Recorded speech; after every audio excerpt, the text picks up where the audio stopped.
Egunon, bonjour. Ongi etorri eta eskerrik asko itzaldi honetara etortzeagatik.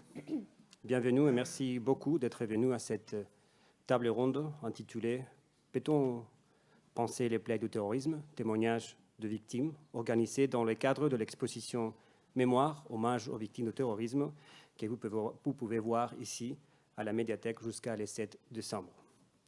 Cette table ronde, cette exposition ont été possibles grâce à la générosité et soutien de la mairie de Biarritz et de son maire, et à la collaboration du Centre mémorial pour les victimes du terrorisme d'Espagne, le Bureau des Nations Unies pour la lutte contre le terrorisme, le Musée mémorial du terrorisme de Paris et la Fondation Fernando Buesa à laquelle j'appartiens. Je tiens également à remercier l'équipe technique de la médiathèque pour son excellent travail afin que l'exposition de cet événement ait pu être réalisée. Dans l'exposition, vous pourrez lire divers témoignages de victimes du terrorisme du monde entier, mais aussi voir et entendre de victimes du terrorisme qui a directement touché ces pays, victimes de l'ETA et du GAL. En fait, certains panneaux racontent explicitement à travers l'histoire ce que ce type de terrorisme et le djihadisme ont signifié pour la France. La combinaison de l'histoire et des témoignages des victimes est la meilleure façon d'aborder ce que le terrorisme, comment il a affecté ces victimes et à la société dans son ensemble. Ce matin, nous allons entendre les témoignages directs de 4 victimes, une victime du GAL, une de l'ETA et 2 du djihadisme. Le travail de témoigner n'est pas facile.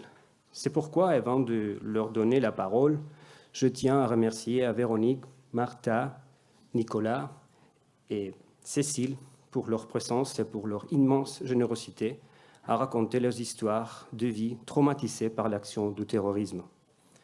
Nous sommes là pour vous écouter. Dans notre fondation, nous disons toujours qu'il n'y a pas de plus grande contribution à la délégitimation éthique, sociale et politique du terrorisme que d'écouter le récit direct d'une victime. Une fois que nous aurons entendu les 4 témoignages, ça sera le tour de questions et des interventions que le public souhaite faire. Et je vais donner la parole à chacun d'eux en suivant l'ordre chronologique des attentats qui ont fait d'eux des victimes du terrorisme. Tout d'abord, interviendra Véronique Kaplan, Biarritz, une personne très importante pour tout ce qui se passe aujourd'hui, parce que c'est elle, cette idée de faire quelque chose à Biarritz, et elle a proposé ça à la mairie, et c'est pour ça que nous sommes ici. Donc, merci Véronique, parce que tu es un peu l'origine d'être nous tous aujourd'hui ici. Véronique est la fille de Robert Kaplan, assassiné par le GAL à Biarritz, dans cette belle ville. Dans la nuit du 24 décembre de 1985, il a été abattu devant le bar Royal alors qu'il s'est dirigé vers Chalature. Il a été mortellement blessé et il est décédé dans la nuit du 3 janvier 1986. Véronique, c'est à toi la parole.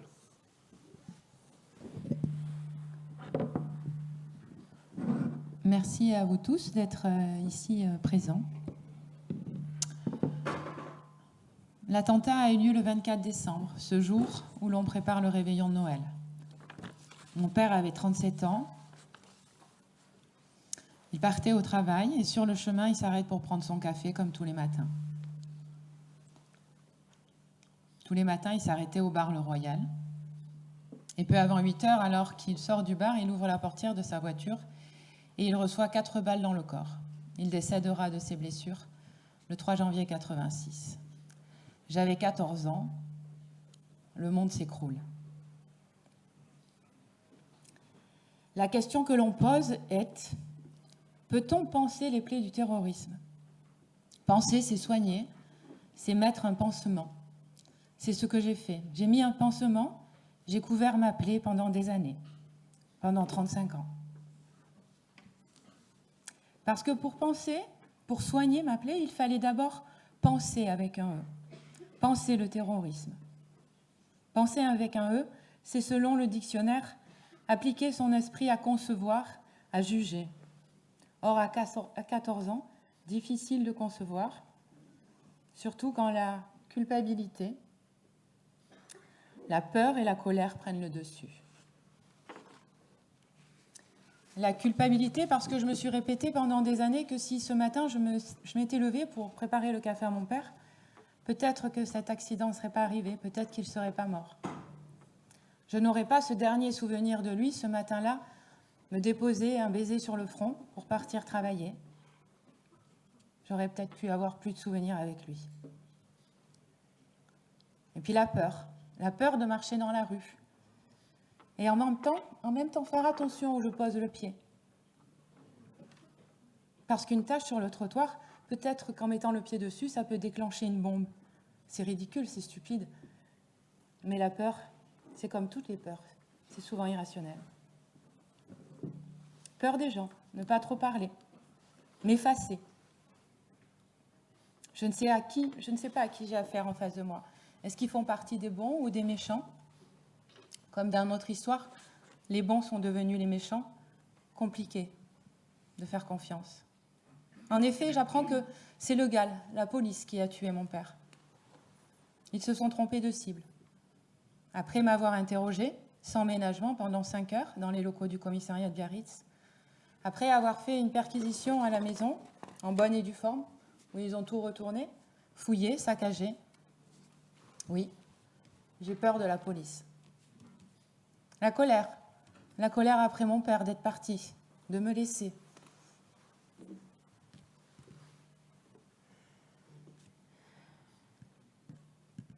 J'ai pas envie de ça. La colère contre ceux qui pleurent, ceux qui parlent, j'ai pas envie de ça. La colère contre ceux qui ne viennent plus vous voir, qui vous laissent tomber, j'ai pas envie de ça.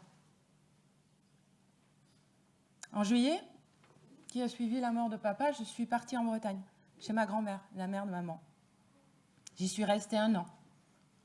Au moins là-bas, personne ne me connaissait, personne ne connaissait mon histoire, personne ne m'en parlait. Le pansement est bien collé. Pas de soutien psychologique extérieur. C'était pas trop dans les mœurs. Alors que, à l'heure actuelle, je pense qu'il est indispensable d'avoir un soutien psychologique pour aller mieux et plus vite. Le pansement est toujours collé. Puis retour à Biarritz. La vie a continué. L'affaire est oubliée, mais le pansement est toujours bien collé. Les repas de famille, je les fuis. Il est impossible pour moi d'entendre parler de papa. Son absence est insupportable, intolérable. Je suis trop malheureuse. Les relations avec maman sont compliquées, très compliquées. L'école me saoule. Devenue majeure, je quitte l'enseignement. Je quitte l'école. Je quitte la maison. Je commence à travailler. Je commence une relation sérieuse. On s'installe. On se fiance. Je tombe enceinte. On parle mariage. La relation devient hyper conflictuelle. Impossible. Ce n'est pas ce que je veux. Le pansement se décolle. Je ne veux pas me marier. Je ne peux pas me marier. J'ai plus de père, personne pour m'amener à l'hôtel. C'est pas possible. Je me sépare. Mon bébé naît. La plus belle chose qui puisse m'arriver. Je suis capable de donner la vie. Malgré tout, de faire quelque chose de positif. La confiance revient, la fierté d'avoir un enfant. Et puis la rencontre arrive, la bonne rencontre. Avec un petit homme par la taille, mais grand par sa bonté et son investissement. Un 2e enfant, une affaire, un 3e enfant. Le bonheur est là. La cicatrice sous le pansement aussi, toujours présente. Sensible. Ne pas toucher. Quoi qu'il en soit, je fais le constat que ces événements ne gâcheront pas Noël. Pour moi, pour mon compagnon, pour mes enfants, ce sera toujours une fête. Vie de famille, vie sociale, tout bien, j'ai 40 ans, mes amis sont plus ou moins au courant que j'ai perdu mon père. L'expliquer, oui. Devoir me justifier, convaincre qu'il n'a rien fait, qu'il est mort par accident, irrite ma cicatrice. En quelques années, la vie et la mort nous rattrapent. Maman tombe malade, elle se battra pendant 5 ans avant de partir. Je suis orpheline, la cicatrice me gratte. Je découvre le yoga et m'y accroche comme un éboué. J'entame une formation. Le pansement commence à se décoller. Ma grand-mère, la mère de papa, nous quitte elle aussi. Quel vide.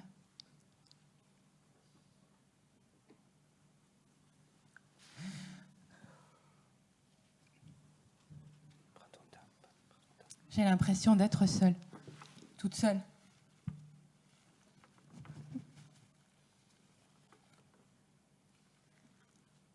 Je passe mon diplôme de yoga, de professeur de yoga. Et je dois faire un mémoire à expliquer ce que m'a apporté le yoga. J'y raconte mon histoire. Impossible de m'en défaire, cette histoire. Pendant toutes ces années, il y a eu l'arrestation des assassins, il y a eu les procès, il y a eu leur libération précoce, il y a eu les films sur le sujet, les livres, les attentats partout dans le monde. Tout ça me ramène tout le temps à ce 24 décembre 1985. La croûte de la cicatrice saute. Enfin, je rencontre en 2021 deux personnes, Raoul Lopez du Mémorial à Victoria et Eduardo, ici présent de la Fondation Bouessa. Ils connaissent mon histoire, ils me demandent de témoigner, me laissent le temps de réfléchir.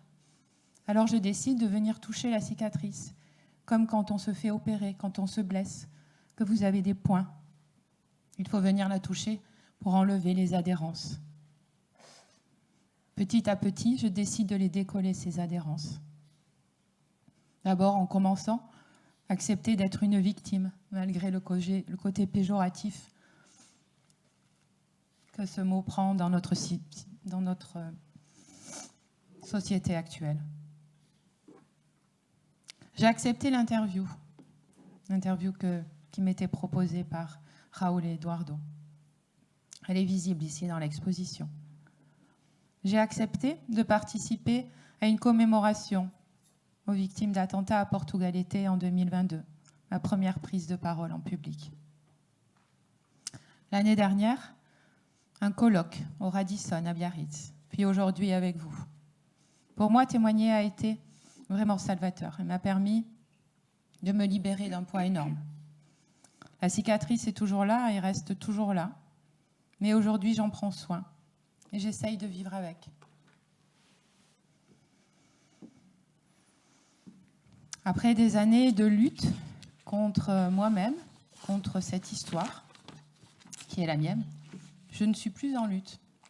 Je ne mène pas de combat. Je suis là ici aujourd'hui pour expliquer, pour sensibiliser sur le terrorisme. Dire que pour moi, d'où qu'il vienne, le terrorisme, je ne pourrai jamais le concevoir.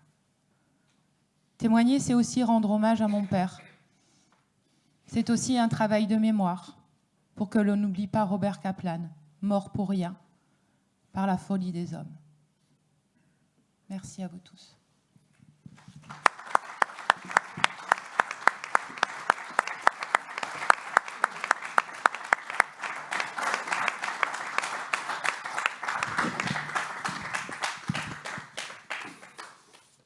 Merci beaucoup, Véronique, pour le trésor d'écouter ton récit. C'est très important de t'écouter, de vous écouter. Et maintenant, c'est le tour de Marta Bouessa, fille de Fernando Bouessa, assassinée par l'ETA avec son garde-corps Jorge Díez dans un attentat à la voiture piégée le 22 février 2000 à Vitoria-Gasteiz. Marta, c'est à toi. Bon, merci. Merci à vous tous pour être ici, pour nous écouter. Moi, j'ai préparé l'intervention avec des images et un écrit parce que je veux profiter le temps que j'en ai et je ne veux pas oublier tout ce que je veux dire. J'ai besoin de vous expliquer qui était mon père, la personne que j'ai perdue, l'homme politique, et puis après, comment j'ai vécu toute cette année depuis son attentat, son assassinat. Bon, mon prénom est Marta. Je suis la fille aînée des 3 enfants de Fernando Bouessa et Natividad Rodríguez. Quand je mentionne mon père, je me souviens de plein de moments de tendresse et de chaleur familiale auprès de lui. L'incroyable lecteur de contes, qui me bordait le soir et me parlait de sa voix douce pendant que je m'endormais. Le contact de ses baissiers sur mon front pour vérifier si j'avais ou non de la fièvre. La délicatesse avec laquelle il me soignait mes blessures quand je tombais en jouant. La patience avec laquelle il m'aidait pour faire mes devoirs. La saveur de la tache de chocolat des dimanches froids d'hiver. Je l'entends encore jouer de la guitare et chanter pour les fêtes de Noël. Un petit détail, les casse-croûtes qu'il me préparait quand j'allais à l'université. Je me rendais à ses côtés pour qu'il me recommande quoi lire. Nous commentions les films que nous allions voir au cinéma. C'est lui qui m'a aidé à découvrir ma vocation professionnelle, avocate. Je lui ai demandé des conseils et il était toujours disponible pour m'écouter. Il ne lui était pas facile d'exprimer avec des mots ses émotions, mais il prolongeait ses étreintes plus que de coutume quand nous nous quittions pour me démontrer combien il m'aimait. Mon père était essentiellement un homme bon. Il est né à Bilbao. Ensuite, il a vécu à Guernica jusqu'à l'âge de 10 ans, puis à Vitoria. Et c'est à Vitoria qu'il a commencé à exercer comme avocat en 1970. Dans les premières années de la démocratie, il a assumé un compromis personnel, faire quelque chose pour son pays en s'engageant avec le Parti socialiste. Pour lui, la politique a toujours été comme un service public et pendant de nombreuses années, il a pu concilier ces deux activités. Finalement, en 1986, il a abandonné son activité professionnelle d'avocat pour se consacrer exclusivement à la politique. Il aimait profondément ce qu'il faisait. Tout au long de sa trajectoire politique, il a eu de grandes responsabilités au sein de toutes les institutions basques. Il est arrivé à être vice-président des affaires sociales et conseiller d'éducation du gouvernement basque. C'est durant ce mandat qu'il a réussi à diriger un important accord politique et social qui a établi les bases pour le réaménagement définitif et la normalisation du système éducatif basque. C'était une personne connue et respectée dans le milieu politique et social du Pays basque. Il avait une forte conscience sociale et il s'opposait clairement aux injustices, à l'intolérance et au fanatisme. Il était tenace pour défendre ses idées. Il était capable de tisser des accords toujours respectueux avec autrui. C'était un homme de paix. Sa vision politique se fondait sur la citoyenneté, l'unique catégorie politique qui donne des droits et des obligations sans faire de distinction et ne discrimine personne pour de raisons de sexe, de race, de religion, d'opinion politique, d'identité ou de sentiment. Dans ses discours politiques, il parlait de construire une vie en commun, un pays pour tous, dans lequel les sentiments de l'identité nationale ou culturelle ne seraient pas des catégories politiques, car tous pourraient s'exprimer librement.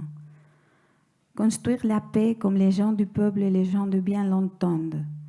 Paix qui exigeait à renoncer à utiliser la violence et le terrorisme comme instrument pour obtenir des objectifs politiques. Créer une tolérance et un respect envers le pluralisme social et culturel de la citoyenneté.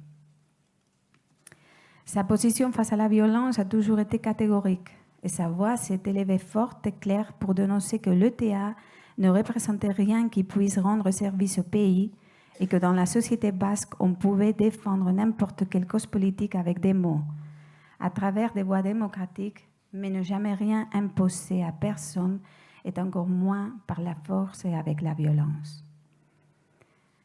La clarté avec laquelle il s'exprimait et la force de ses convictions le situeront comme objectif au centre de la diane. Durant les jours antérieurs aux fêtes de Noël 1995, le commando Araba a été désarticulé et l'identité des personnes qu'il avait l'intention de tuer révélée.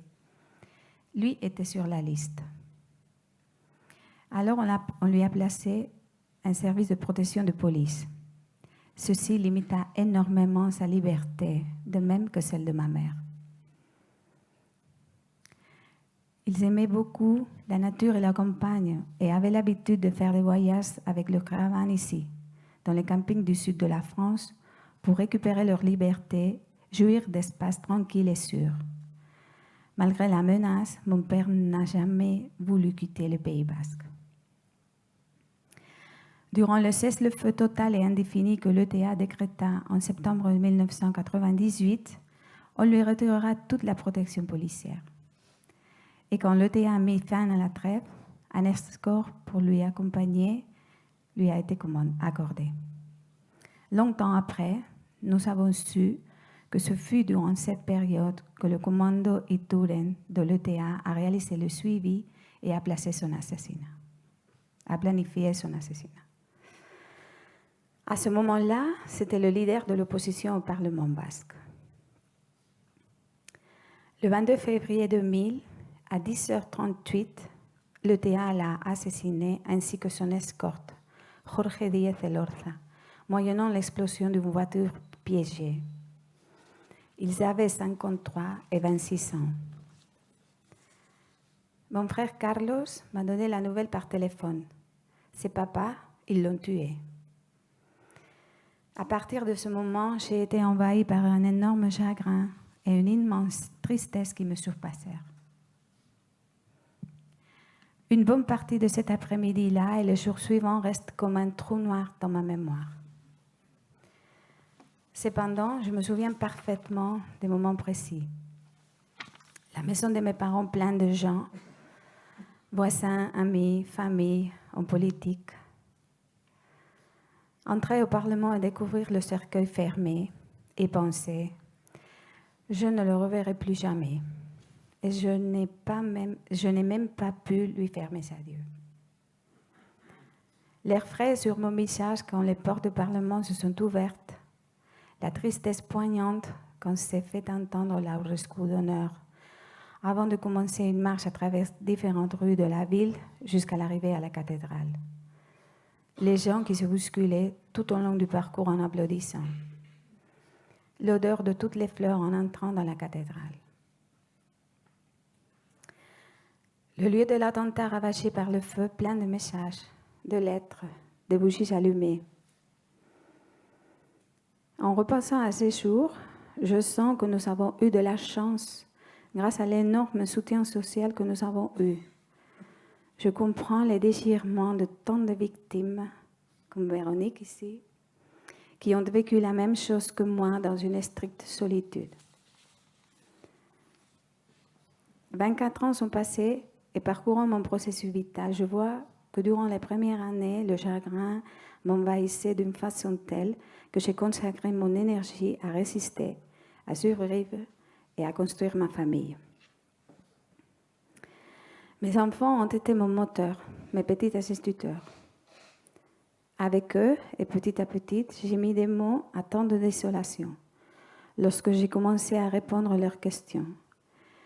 Qu'est-ce qui lui était arrivé à grand-père? Pour eux, j'ai commencé à parler de ce qui s'était passé avec beaucoup de délicatesse, pour ne pas les faire souffrir, ni s'aimer à eux une haine que moi-même je ne sentais pas. Dans mon cas, les 3 personnes qui ont organisé et réalisé l'assassinat de mon père et la personne qui a donné l'ordre de le commettre ont été arrêtés. Ceci m'a aidé dans mon processus de deuil. Et je comprends les vides qui ressentent tant de victimes qui ne savent pas qui a assassiné leur être cher. Il n'est pas possible de trouver la paix sans justice ni vérité. Malgré la douleur et l'effroyable chagrin souffert, j'ai été capable d'orienter ma rage et ma peine vers quelque chose de positif, d'éduquer mes enfants sans haine, ayant connaissance de tout ce qui s'est passé, mais comme des personnes libres et au bon cœur, ayant une attitude honnête et conciliatrice, mais à la fois ferme et authentique.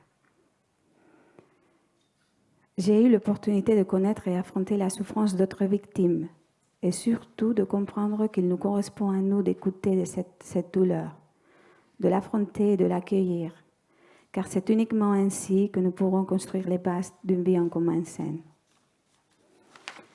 J'ai beaucoup appris en écoutant d'autres victimes de l'ETA, j'ai pris conscience de la dimension de la douleur provoquée, de la souffrance causée aussi, en prêtant attention aux victimes d'autres terrorismes, comme le GAL.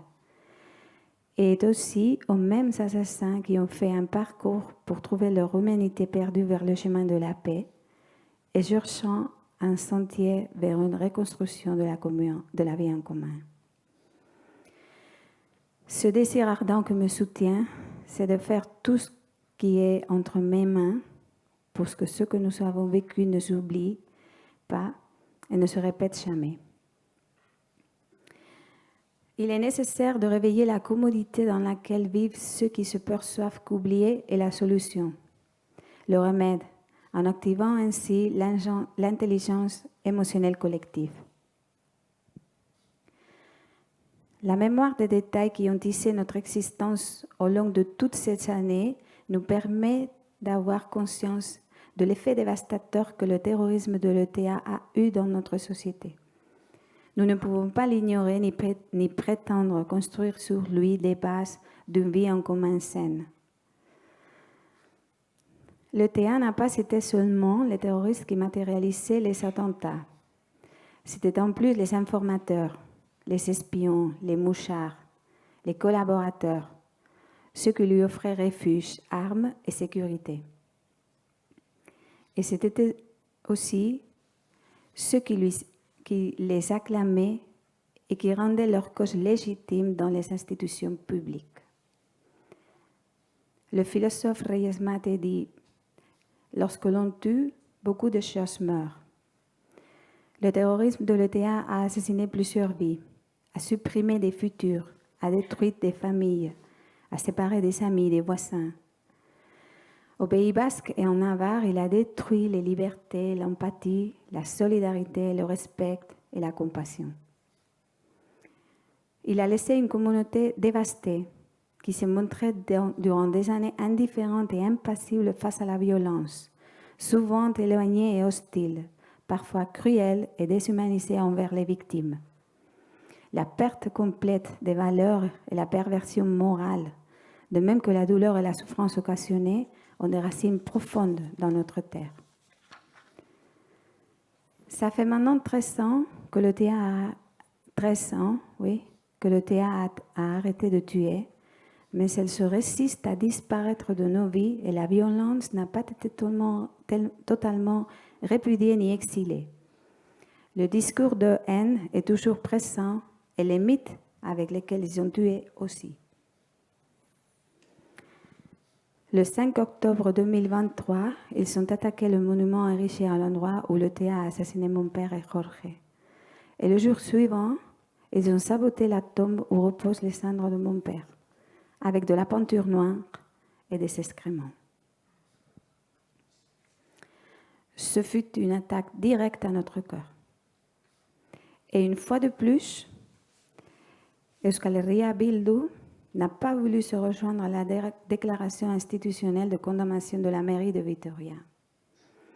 Ce parti politique qui, face à une agression machiste, n'a aucun problème à exprimer sa plus énergique condamnation et refus, de même que son soutien et sa proximité envers la victime et son entourage, est incapable d'apprécier et de s'exprimer dans le même sens quand il s'agit d'une victime de l'ETA. Cette asymétrie morale est indécente. Il n'est pas suffisant de refuser l'attaque que nous avons soufferte ou de dire que c'est inacceptable. Si elle n'est pas accompagnée d'un reproche éthique, elle ne sert à rien. Son effet est injuste et cruel. Moralement, il ne peut pas y avoir de différents discours selon qui est la victime. Encore de nos jours, la gauche abertzale et radicale n'a pas reconnu publiquement la souffrance injuste qu'elle a causée et les différents grades de responsabilité qu'elle porte en elle. Celle-ci est une des principales barrières pour la vie en commun et une des nécessités premières pour penser mes plaies, pour ma complète guérison. À la société, à vous tous, je terminerai en vous posant une question. Tuer un homme, c'est défendre une idée ou commettre un crime? Je pense que dans la réponse que chacun donnera se trouvera la clé du travail qu'il nous restera à faire. Merci beaucoup.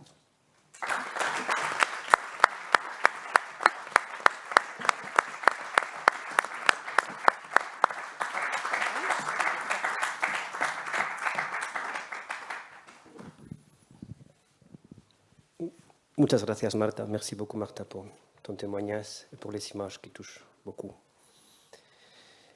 Et le témoignage suivant est celui de Nicolas Hénin, qui, comme vous voyez, il n'est pas ici, parce que, par cause des intempéries et de la... Je ne sais pas quoi, attendez.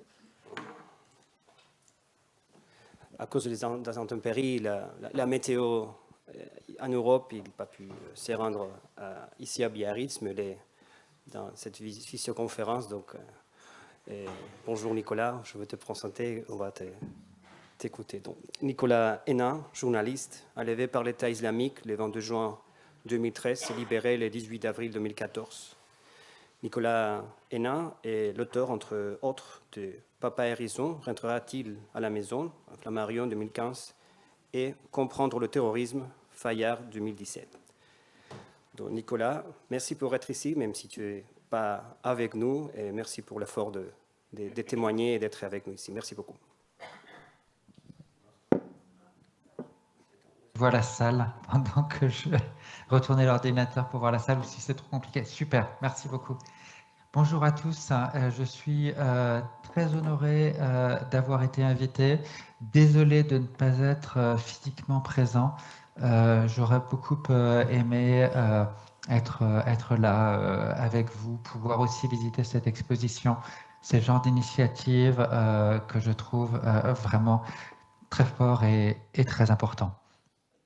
Pour vous raconter un petit peu mon histoire, moi au départ j'étais journaliste. Je ne suis plus journaliste, j'étais journaliste de guerre. J'ai couvert de nombreux conflits, notamment au Moyen-Orient. J'ai commencé avec l'invasion de l'Irak en 2002, que j'ai couvert depuis Bagdad. Et puis j'ai ensuite couvert beaucoup les printemps arabes. Et notamment beaucoup la Syrie. La Syrie qui était un pays que je connaissais bien puisque la première fois que je m'y suis rendu, j'avais 18 ans. J'étais parti en routard avec un sac sur le dos, avec un copain et c'est par la Syrie en fait que j'ai découvert le Moyen-Orient. Et puis la Syrie, comme vous savez, a été entraînée dans les révolutions du printemps arabe, que j'ai couvert par affection à la fois pour les gens et puis aussi pour la cause, parce que c'est une révolution contre un tyran qui m'enthousiasmait personnellement et j'étais admiratif du courage des personnes qui menaient ce combat et il était important pour moi de témoigner de leur martyre, hein, parce que je pense que le mot n'est pas trop fort. Le problème, c'est que cette révolution qui souhaitait mettre à bas une tyrannie, celle de Bachar el-Assad, elle a été détournée par des groupes terroristes, Jabhat al-Nusra, filiale d'Al-Qaïda d'abord, qui s'est ensuite scindé pour créer l'État islamique, d'abord en Syrie, puis dans toute la région. Et moi, j'étais dans mon 5e séjour, 5e reportage en Syrie, après le début de la Révolution, lorsque, après une dizaine de jours de séjour, eh bien, je me suis retrouvé enlevé. Alors, un enlèvement, ça se passe comment? J'ai envie de dire comme dans Tintin. C'est une voiture qui pile devant vous des hommes qui en sortent comme montés sur ressort avec des kalachnikovs. Ils sont masqués, ils se jettent sur vous, ils vous attrapent, ils vous jettent à l'intérieur, ils vous jettent une couverture sur vous et c'est bon. Voilà, en quelques secondes, le cours de ma vie a dérapé, a déraillé et s'est retrouvé modifié en fait pour le reste de ma vie, parce que pour revenir sur le sujet qui nous concerne, comment penser les plaies du terrorisme, eh bien, on me pose parfois la question combien de temps ça t'a pris, toi, de penser les plaies et de tourner la page de ce qui t'est arrivé? Et ma réponse, traditionnellement, c'est ça m'a pris ma vie. Ça va me prendre ma vie. Parce que la page ne sera jamais complètement tournée. Alors, bien sûr, j'ai traversé des périodes plus compliquées. Et le retour a été, enfin, depuis mon retour à la liberté, j'ai eu des moments plus ou moins douloureux. Bien sûr, j'ai réussi à retrouver une vie quasi normale, mais de là à dire que j'ai tourné la page, je pense non, jamais, jamais complètement en tout cas. Cet enlèvement, il avait une particularité, c'est que c'était une entreprise d'enlèvement massif. C'est-à-dire qu'au départ, moi, je suis enlevé tout seul, et je suis maintenu tout seul dans une cellule. Et ça va durer quelques semaines. Et puis au bout de 2 semaines, je me retrouve avec un autre journaliste français. Et puis une semaine ou deux plus tard, on se retrouve avec un journaliste, un jeune photographe danois. Et puis quelques semaines plus tard, avec 2 autres journalistes français qui avaient été enlevés au même moment. Et puis quelques semaines plus tard, avec un journaliste américain, puis 2 humanitaires, un britannique et un italien, etc., etc. En fait, je me suis retrouvé pris dans une gigantesque entreprise de prise d'otages. On a fini à 24 otages occidentaux, des journalistes, des humanitaires, 19 hommes, on était enfermés dans une seule pièce. On a été bougés dans plusieurs villes et dans plusieurs prisons improvisées. Puis il y avait 5 femmes aussi qui étaient enfermées dans la pièce à côté. Et puis, après 10 mois de captivité, avec des moments très durs, eh bien, on a fini, les 4 Français, par être libérés tous ensemble. Et là, ça a été la joie de retrouver mes proches, la liberté, et puis tout ce qui va avec, hein, la qualité de vie, la possibilité de me nourrir à nouveau, de me laver à nouveau, enfin tout ce qui va avec la liberté en fait, et puis de retrouver mes proches, de pouvoir les rassurer. Eux n'ont eu aucune nouvelle de moi, enfin on n'a eu aucune nouvelle les uns des autres. Enfin, je présumais qu'ils allaient bien. Eux n'avaient aucune information me concernant pendant 10 mois. Ça a même mis plusieurs mois pour qu'ils sachent que j'avais été enlevé, parce que j'avais juste disparu. Donc ils ont été presque rassurés de savoir que j'avais été kidnappé par Daesh, parce que c'était toujours mieux que d'avoir été tué d'une balle dans la tête et avec le corps abandonné dans une rue de Raqqa et mis à la fosse commune avec d'autres. Donc c'est vous dire le niveau de stress et d'incertitude que cela peut représenter pour la famille. Et puis, normalement, quand vous êtes retenu en otage, quand vous rentrez, eh bien, vous êtes libre. Je ne sais pas, les otages qu'on a pu avoir au Sahel, en Afghanistan, quand ils sont rentrés chez eux, eh bien, ils ont laissé tout derrière eux. Et ils pouvaient se consacrer à leur reconstruction, j'ai envie de dire. Nous concernant, ça n'a pas été le cas. Ça n'a pas été le cas pour 2 raisons. D'abord parce qu'on laissait 15 copains derrière. Au moment où nous, on est libérés, les 4 Français, il reste 15 otages derrière. Donc autant de familles à qui on doit donner des nouvelles, de pays, on venait d'une douzaine de pays différents, qu'il faut informer, qu'il faut accompagner dans le processus de négociation pour essayer de les faire sortir. Nous, on a eu la chance de sortir, mais maintenant, notre combat, ça va être de faciliter et d'aider, de faire ce qu'on peut pour que les copains puissent sortir. Et malheureusement, tous ne sont pas sortis, puisque à partir de fin août 2014, il y a eu d'abord l'exécution de James Foley, puis de plein d'autres, de tous les autres. Et tous ceux qui n'ont pas été libérés ont été exécutés. Vous vous souvenez sans doute de ces décapitations filmées et mises sur Internet. Ces gens-là étaient ont été mes compagnons d'infortune pendant ces 10 mois.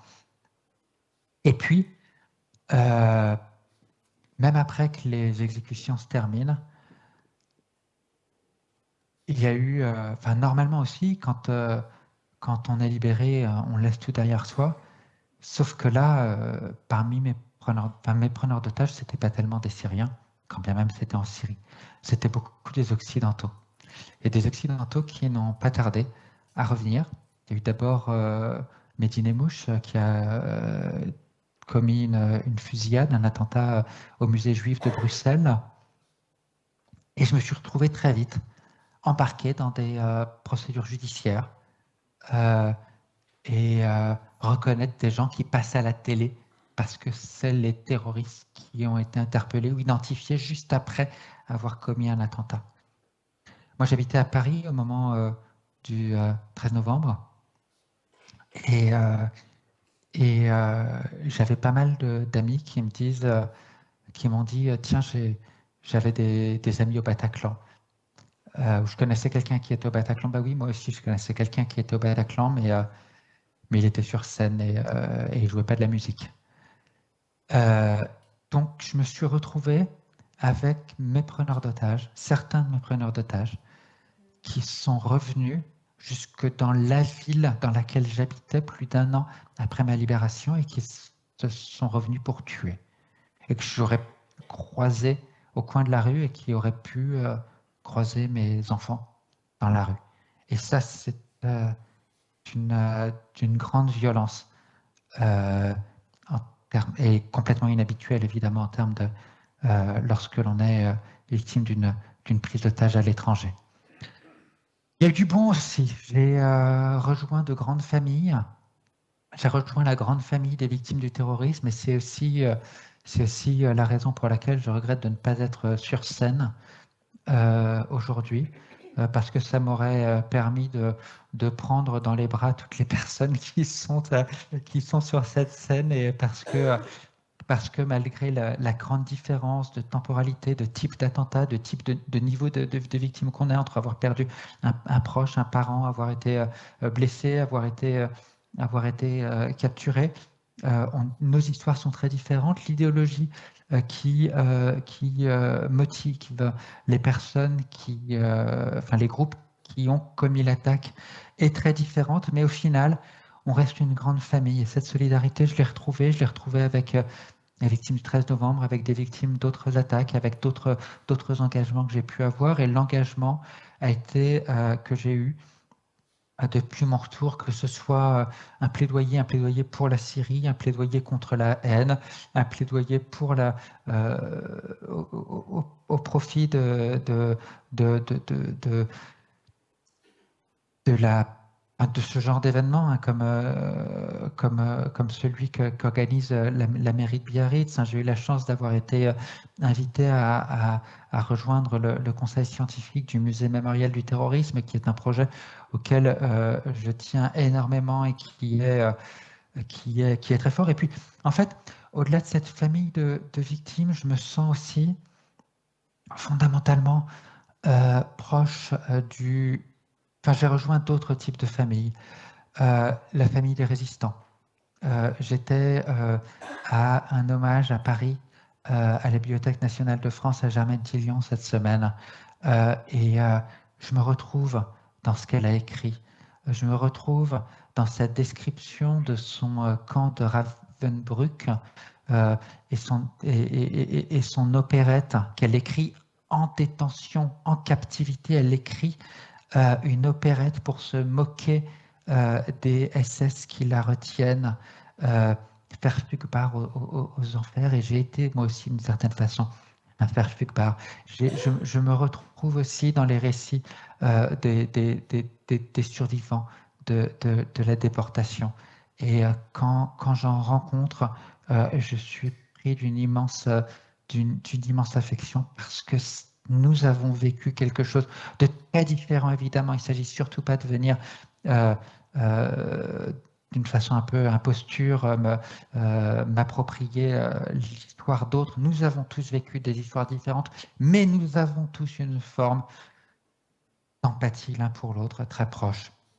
J'ai l'impression que je suis en train de déborder largement mon temps. Qu'est-ce que j'avais noté? J'arrive pas à me relire, j'ai une écriture qui est vraiment trop moche. Oui, l'écriture, la création littéraire a aussi été très importante, même si Papa Hérisson n'a pas été... Papa Hérisson est un livre qui a été cité, qui a été écrit en captivité. C'est pas celui que je préfère, je le trouve trop marqué par mes obsessions de l'intérieur. En l'occurrence, beaucoup mon obsession de la nourriture que j'ai pu avoir pendant 10 mois et qui me, voilà, que je ne reconnais plus aujourd'hui. Mais j'ai besoin de culture, j'ai besoin de beauté, j'ai besoin de voir du beau et plus encore qu'avant. Et autant que possible de créer du beau, de participer à de la création de beau. Et puis je voulais dire un mot aussi à propos de la famille.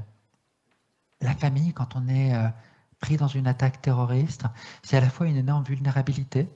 Parmi les 19 otages hommes avec lesquels, enfin les 18 autres otages avec lesquels j'ai pu échanger, nous n'étions, je ne vais pas vous dire de bêtises, mais je crois nous n'étions que 2 pères. Donc très peu, enfin la plupart n'avaient pas de, enfin certains avaient des conjoints, mais peu en fait, et peu avaient d'enfants. Moi, ma famille, mes enfants, ça a été, malgré toute la dureté du moment, ça a été beaucoup ce qui m'a permis à tenir. C'est à la fois une force et une vulnérabilité, parce qu'on se retrouve à souffrir des gens. Et quand on voit des listes de victimes du terrorisme, eh bien, et c'est très bien que je sois sur cette scène à côté de personnes qui ont été touchées, j'ai envie de dire, au second degré, parce que ils ont perdu un proche, eh bien, ça permet de voir que derrière un nom de victime du terrorisme, on peut facilement multiplier ces listes par 5, par 10, par 20, parce qu'on va créer par les conjoints, les enfants, les parents, eh bien, les victimes, c'est aussi eh bien, une communauté bien plus large. Ce qui est essentiel pour moi, c'est la transmission. C'est pour ça que je suis toujours très heureux de participer à des conférences, à des projets mémoriels, d'intervenir dans des écoles, d'intervenir même dans des prisons, dans le cadre de programmes de prévention de la radicalisation ou de la diffusion de discours de haine. Et puis moi, j'ai un agenda qui va être très chargé, puisqu'en février et mars prochain, il va y avoir à Paris pendant 5 semaines le procès de plusieurs de mes ravisseurs, et je serai là tous les jours dans la salle d'audience pour participer à ce procès et pour les confronter, à la fois leur expliquer à eux, mes ravisseurs, ce qu'ils m'ont fait, ce qu'ils ont fait à mes proches, mais aussi pour expliquer en public, devant une salle d'audience pleine et devant la presse qui rapportera, eh bien, et donc de façon publique. Et j'ai presque envie de dire, même si c'est presque un manque de modestie, mais je l'assume, pour l'histoire, ce que les terroristes peuvent produire et ce que le terrorisme peut produire. Voilà, je vous remercie énormément de votre attention et je reviens à vous tout à l'heure pour des questions-réponses. Merci.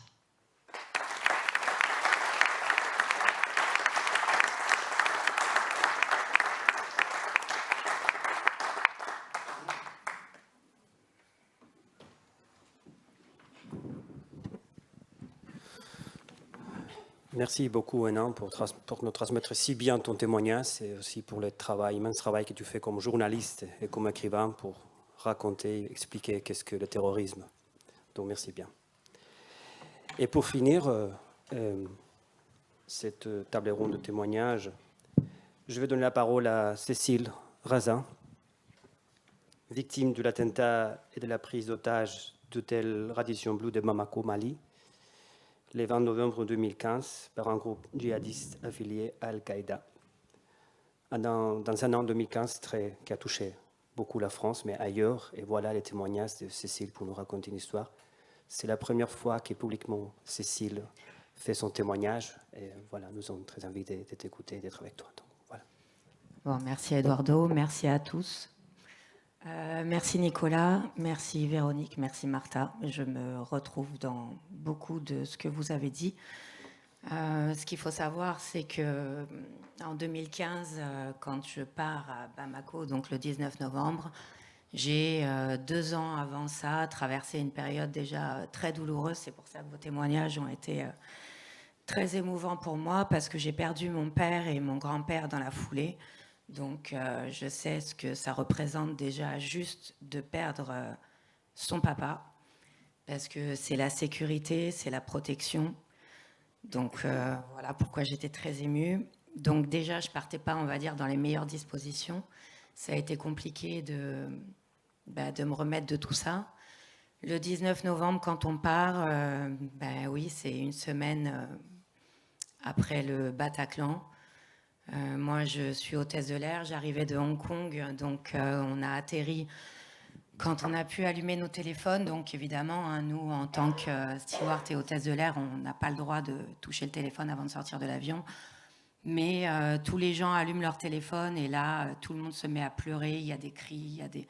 Donc voilà, nous, on part une semaine après ça. Il faut savoir que ce que l'on a vécu, on le saura par la suite, mais et aussi en lien avec le Bataclan, puisque ce sont, suite aux représailles, des caricatures de Charlie Hebdo, donc que ces groupes ont attaqué. Donc il est 7h04 quand je me réveille ce matin au Mali, à Bamako. Normalement, je suis quelqu'un qui dort quand même assez bien. Et là, à 7h, je me demande pourquoi je suis déjà réveillée. Et je comprends très vite que c'est un bruit sourd qui a dû me sortir de mon sommeil, puisque j'entends des rafales de tirs. Je sais tout de suite que c'est des tirs et que ce n'est pas des pétards, comme pourront me dire mes collègues. Malheureusement, on a tous regardé des films à la télé, on a tous fait péter des pétards quand on était petit, donc de suite, je ne sais pas si c'est mon cerveau qui fait des associations d'images, d'émotions en même temps, mais je cours directement à la fenêtre pour voir ce qui se passe. J'ouvre les rideaux, je vois qu'il n'y a plus aucune voiture dans la cour. Donc déjà, ça m'interpelle, sauf que derrière, il y a toujours de la vie. Dans ces petites maisons au toit de tôle, il y a toujours des enfants qui jouent au ballon. Donc j'essaye de me rassurer en me disant que c'est l'Afrique, voilà, que c'est comme ça, qu'il y a plein de choses qui sont différentes. Sauf que je finis d'essayer de me rassurer dans ma tête et très vite, en fait, de nouvelles rafales de tirs, des explosions commencent à résonner dans tout l'hôtel. J'entends une phrase, Allahu Akbar. Donc là, je percute tout de suite. Je me précipite sur ma valise. Je me dis qu'on est dans un pays musulman. Donc je mets un legging, une robe longue avec les manches longues également. Ce que Nicolas raconte avec toutes ces exécutions qu'il y a eu avec des décapitations, je l'aurai en tête pendant toutes les heures de cette prise d'otage. Malheureusement, voilà, j'avais peur de l'oublier, donc je le dis. Et donc après m'être habillée, je ne sais pas du tout ce que je dois faire, donc les tirs continuent, ça s'est pratiquement jamais arrêté. Donc je me cache derrière, dans le placard, derrière mes uniformes. Je prends le cintre de la jupe que j'attache sur la barre du cintre de la veste pour qu'il aille jusqu'à la petite étagère et je monte dans le placard et je me cache derrière mon uniforme. Donc à ce moment-là, le téléphone sonne.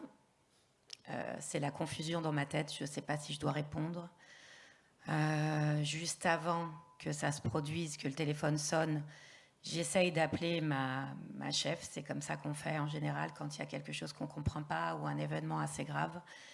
Et en fait, quand je décroche le téléphone, je vois que les lignes sont coupées. Donc quand je suis dans le placard et que le téléphone sonne, déjà, c'est la confusion. Je me dis pourquoi le téléphone sonne, il était coupé, est-ce que je réponds, est-ce que je réponds pas? Je réponds pas, je pense que j'ai bien fait parce que c'est les terroristes qui appellent du bas, qui appellent toutes les chambres pour voir lesquelles sont occupées.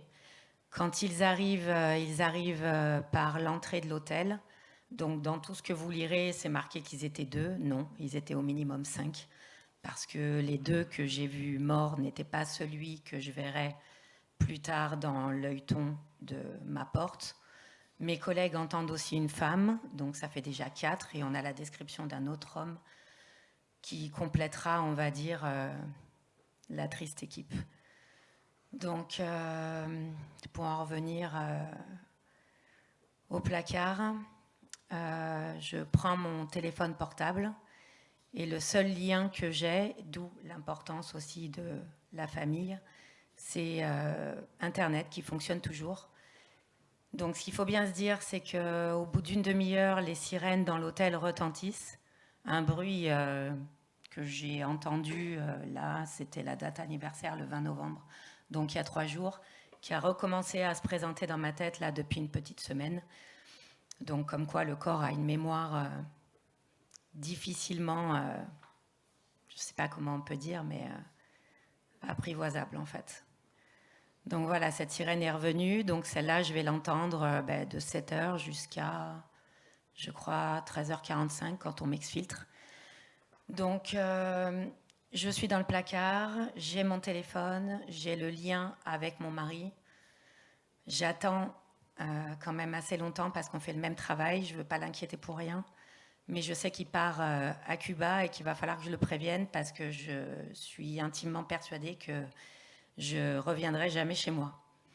Donc à ce moment-là, je lui dis que j'ai été réveillée par des tirs, que je ne comprends pas ce qui se passe. Je pense qu'à ma famille. C'est ma famille qui va me tenir pendant toutes ces heures. C'est mon mari qui va me tenir émotionnellement pendant toutes ces heures aussi. Puisque on est seul en fait. On est seul dans la confusion. Quand les terroristes arrivent, ils rentrent en premier donc par l'entrée. Ils tuent tout le monde dans le hall. Ils montent tout de suite au petit déjeuner. Ils tuent toutes les personnes qui peuvent, donc une tuerie massive au petit déjeuner.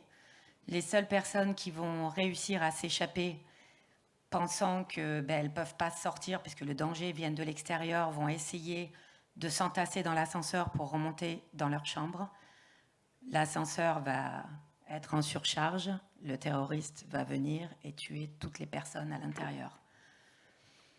Ensuite, ils vont monter directement dans les étages où se trouvent les équipages normalement, au 6e et au 7e étage. Je suis moi juste au 5e, donc j'entends tout ce qui se passe, les cris, les tirs, l'imagination débordante qui va avec ça. Et ensuite, des claquements de porte. J'entends un homme qui parle dans sa chambre à côté. Je l'entends qui parle au téléphone, qui dit « Ah bon, ah ok, d'accord, merci ». Des portes qui claquent, je vais à l'œilleton, je vois ma collègue en face de moi, complètement hagard, les yeux cherchant un peu, je sais pas, une raison, enfin les yeux en tout cas là où il faut pas. Et je me demande ce que je dois faire. Je suis derrière la porte, j'entends des tirs, la sonnerie est toujours là, j'entends des cris et en une fraction de seconde, parce que ça va très vite, hein, on réfléchit très vite, j'ouvre ma porte parce que je pense que je ne peux pas vivre avec le fait que si elle disparaît, de n'avoir rien fait et de vivre avec ça sur la conscience. Donc j'ouvre ma porte, on discute 2 minutes, elle me demande si je vois le garde armé, puisque moi j'ai le visuel directement sur le couloir pour pouvoir le voir. Le couloir fait comme un coude et elle n'a pas le champ pour... Donc je lui dis non, je dis je crois qu'on est toute seule parce que j'ai pas très envie de me pencher pour regarder. Mais elle insiste, donc je le fais. Et je demande même dans le couloir, je crie d'une petite voix de crécelle. Aujourd'hui ça me fait rire, mais je me dis que c'était complètement débile de faire ça. Mais... Donc je demande s'il y a quelqu'un dans le couloir, aucune réponse. Donc je lui dis tu vois, il n'y a personne. Sauf que je me penche et je vois le garde avec 2 balles dans le ventre. Donc là je me dis mais en fait qu'est-ce qui se passe quoi ? Je vis dans une... C'est un film d'horreur, mais c'est la vraie vie. Donc, je lui souhaite bon courage, on referme la porte toutes les deux. Et ensuite, je vais tout mettre en œuvre pour rester en vie, en fait, dans ma chambre, parce que je sais que c'est pas possible de sortir. C'est l'endroit, en fait, où je suis en sécurité. En tout cas, c'est ce que je me dis. Et tout de suite, je demande...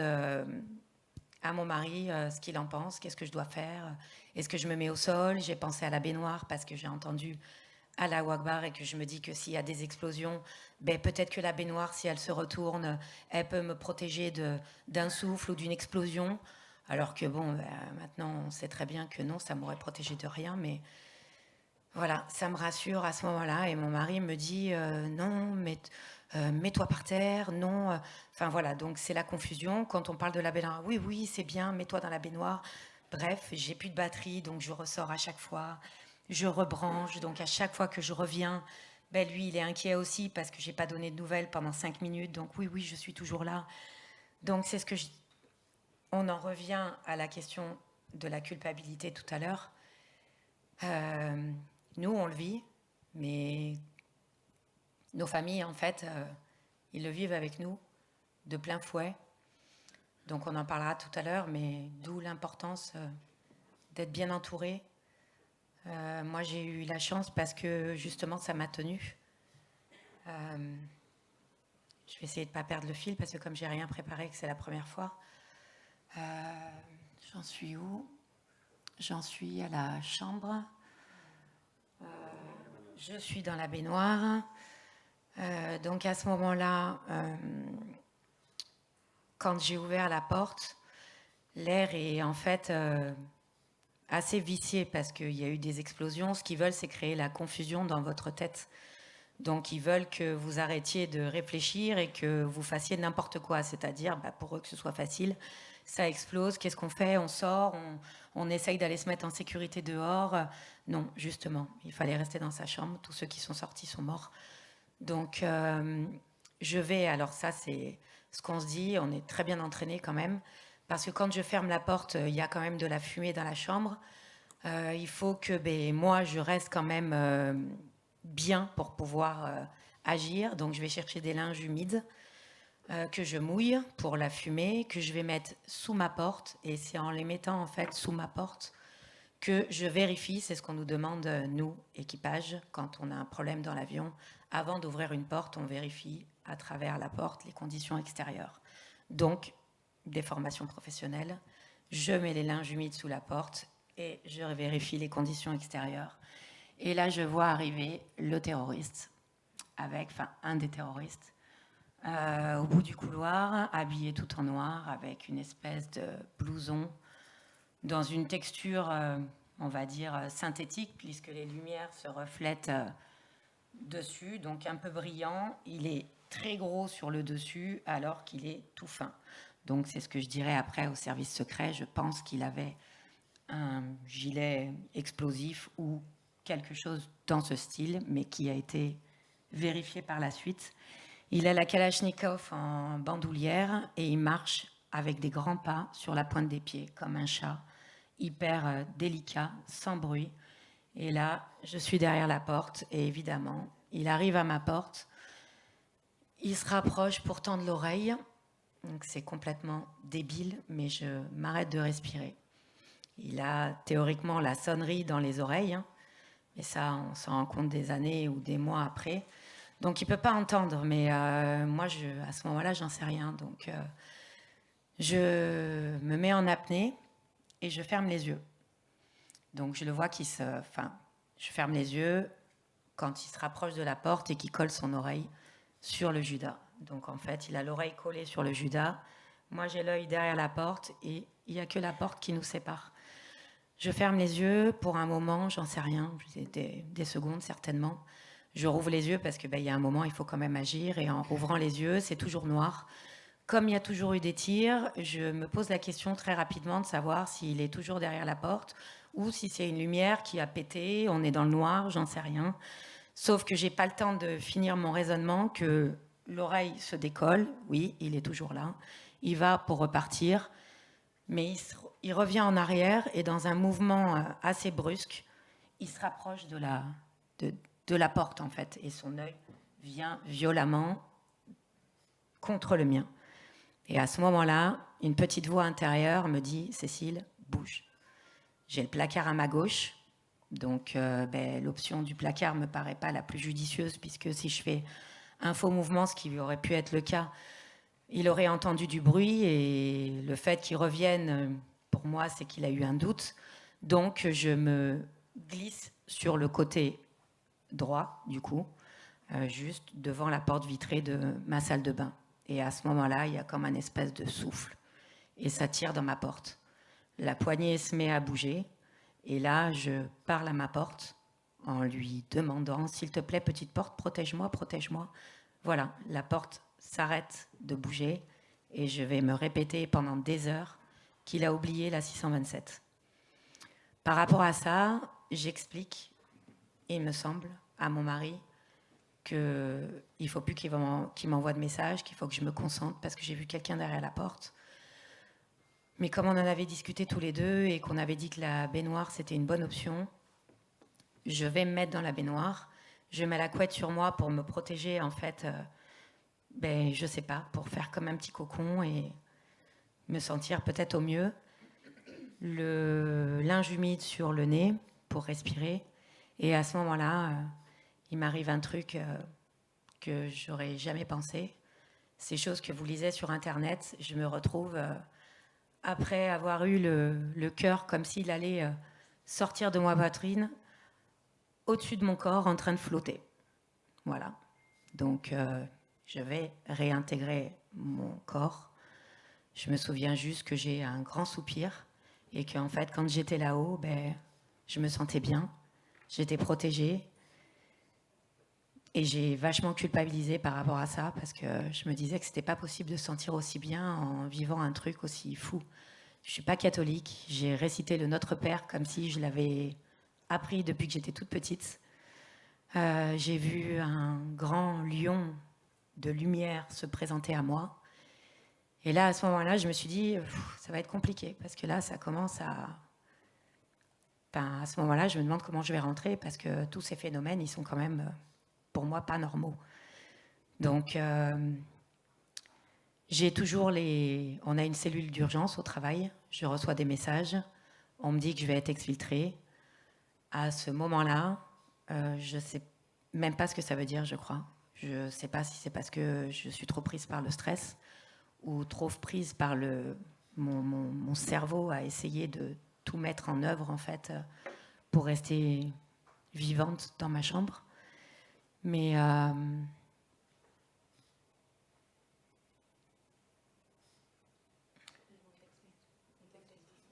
merci. Mais j'entends du bruit vers 13h30. Et à ce moment-là, j'entends qu'on défonce ma porte. Sauf que je ne sais pas qui c'est. Donc quand je suis dans la baignoire, je me mets en fait de telle sorte à avoir la tête près de la porte vitrée. Et la porte vitrée, en fait, elle est sans teint jusqu'au genou. Donc de la porte d'entrée, je vois des rangers arriver. Donc je vois jusqu'au genou avec un treillis couleur sable. Et là, je me dis... Ok, c'est bon, c'est les militaires, ils sont là, on va sortir. Sauf que des baskets lui emboîtent le pas, avec un jogging Adidas noir et des bandes oranges. Je saurais après que c'est le chef de la police malienne, mais sur le coup, tout de suite, je me dis, mince, en fait, c'est un terroriste qui a utilisé un militaire pour rentrer dans ma chambre. Et finalement, ils sont là, et c'est maintenant, prépare-toi. Donc, j'entends qu'ils fouillent toute la chambre et quand ils arrivent près de la porte vitrée, elle n'a pas de barre de seuil. Ils l'ouvrent, on va dire, de façon très peu délicate. Il faut sortir, hein, c'est l'urgence. Et quand la porte se met à résonner, je me dis, bon, de toute façon, ils vont te trouver. Une couette dans une baignoire, c'est pas normal. Donc, soit tu sors, soit t'attends. Mais si t'attends, tu verras jamais qui va te tuer. Tu sauras jamais quand tu vas mourir. Alors je sais qu'on est tous différents, mais moi j'ai besoin de voir, j'ai besoin de comprendre. Donc à ce moment-là, je retire la couette et je me lève. Et là, je me retrouve aux forces spéciales, au raid malien, un grand monsieur qui, pour moi, fait avec son masque à gaz, fait 2 mètres de haut. Je ne savais pas qu'un masque à gaz c'était aussi gros, mais enfin, c'est quand même très impressionnant. Et le chef de la police malienne, lui, il est tout petit, il est derrière lui, donc au départ, je ne le vois pas. Mais il me dit, Madame, c'est fini. Et je dis, oui, je sais. Donc je mets les bras en croix et je dis, tuez-moi. Et au moment où je lui dis ça, il retire son casque et il me dit non. Et il me dit, je ne suis pas là pour vous tuer, je suis là pour vous sauver. Sauf qu'à ce moment-là, il n'y a plus rien qui fonctionne. Mes pieds, ils sont comme dans du béton. Je ne peux plus bouger. Il me dit, maintenant, on sort. Derrière lui, le petit gars de la police malienne, donc le chef de la police malienne, mais qui est petit, avec une arme pareille, complètement énervé, vraiment, qui me fait vraiment peur. Il dit, mais oui, il dit, on sort. Et en fait, je vous dis, il n'y a rien qui se met en route. Donc, ils sont obligés de me crier dessus. Au moment où ils me crient dessus, je pense qu'il y a quelque chose qui reconnecte. Le monsieur du raid malien m'attrape sous les bras, me sort de la baignoire, me demande de prendre des chaussures et mon sac. Donc, je prends mes chaussures, je prends mon sac. Là, il nous sort et je me retrouve avec 3 collègues et ce monsieur qui a ouvert sa porte et qui nous a dit que c'était une attaque et qu'il fallait qu'on se cache. Donc, on est là, tous les 5. Et là, le raid malien nous laisse.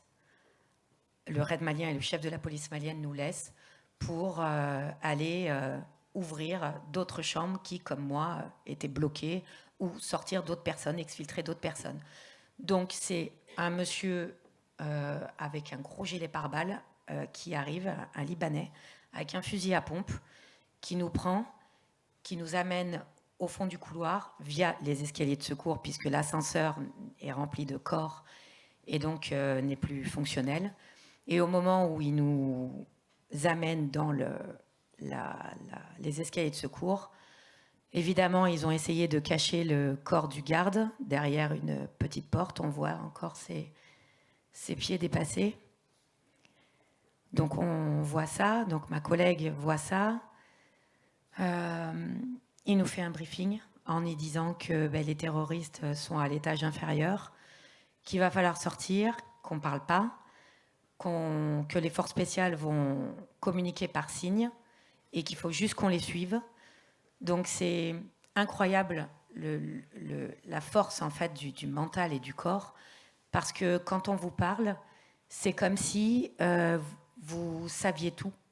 On descend des escaliers de secours, on voit des balles partout, mais dès qu'on voit une fenêtre, on se baisse. Enfin, il y a vraiment un instinct de survie qui prend le dessus. Donc on descend.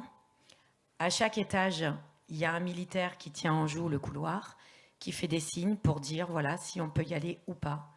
Et au moment où on descend tous les étages, une porte devant nous vers l'extérieur. Alors là, il faut bien s'imaginer que il n'y a plus grand-chose qui fonctionne, qu'on est quand même assez dans la pénombre et que la luminosité en Afrique, elle est vraiment incroyable. Enfin, donc il y a une espèce de porte blanche et on a vraiment l'impression que c'est une porte comme ce qu'on dit la porte du paradis, la porte de la liberté. Donc on a l'impression qu'une fois qu'on l'aura franchie, tout ira bien, sauf que quand on arrive dehors, c'est l'Afrique. Il y a des gens en uniforme, il y en a d'autres qui sont en civil avec des armes, comme le chef de la police malienne. Il y a de la foule partout, des gens qui crient, donc j'ai peur des gens. Je ne sais pas qui est gentil, qui est méchant. Juste en bas, avant qu'on sorte, on nous laisse tout seuls. On nous dit, là maintenant, nous, il faut qu'on reste ici et qu'on aille sauver les clients restants. Donc, vous allez sortir sur la gauche, vous allez courir le plus vite possible et puis vous allez rentrer dans une navette blanche. Voilà, c'est tout ce qu'on vous dit. Donc, il se trouve que la cellule d'urgence avait envoyé des messages auxquels je n'ai pas eu accès parce que de temps en temps, mon téléphone était à charger et que voilà, la seule personne avec qui je communiquais était mon mari. Donc, apparemment, il y avait un nom de code pour rentrer dans cette navette. Et donc, quand les 4, on voit cette espèce de navette blanche et qu'on veut monter à l'intérieur, à ce moment-là, il y a un monsieur qui me barre la route et qui me demande si je suis Marco. Donc, je le regarde et je crois que je lui hurle dessus en lui disant « Mais vous êtes débile ou vous voyez bien que je suis une femme ?» Et donc là, une de mes collègues me dit « Cécile, t'as pas eu le code, mais dis au monsieur, oui, elle est Marco, elle est avec nous. » Donc voilà, donc là, on monte dans cette navette. Et là, je me souviendrai toujours d'un monsieur qui arrive, un monsieur aveugle. Mais c'est l'urgence, donc les gens qui veulent le forcer à monter vite dans cette navette ne se rendent même pas compte qu'il est aveugle et le jettent dans la navette. Donc il se prend la tête, donc je vais vers lui machinalement et ce petit monsieur me demande si son collègue est là. Et en fait, son collègue est sorti courir très tôt le matin et il est rentré en même temps que les terroristes. Donc lui, pour le coup, ne rentrera jamais. Voilà. Donc pour terminer, on monte dans cette navette, on nous emmène dans un gymnase pour recenser les survivants.